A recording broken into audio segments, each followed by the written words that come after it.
Lihat teman-teman Dontol sedang membawa ikan hasil pancingannya di sungai ke rumah si balerina Cappuccino. Si Dontol ini sedang mengetuk-ngetuk pintu sambil memanggil nama si balerina.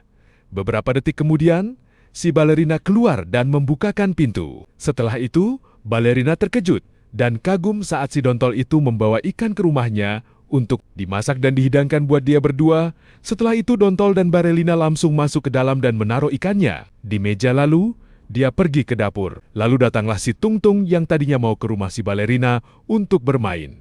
Namun setelah si Tuntung melihat bahwa ada ikan di meja, lalu si Tuntung menengok kanan kiri, lalu si Tungtung itu mencurinya, ikannya untuk dibawa pulang dan dimasak di rumahnya.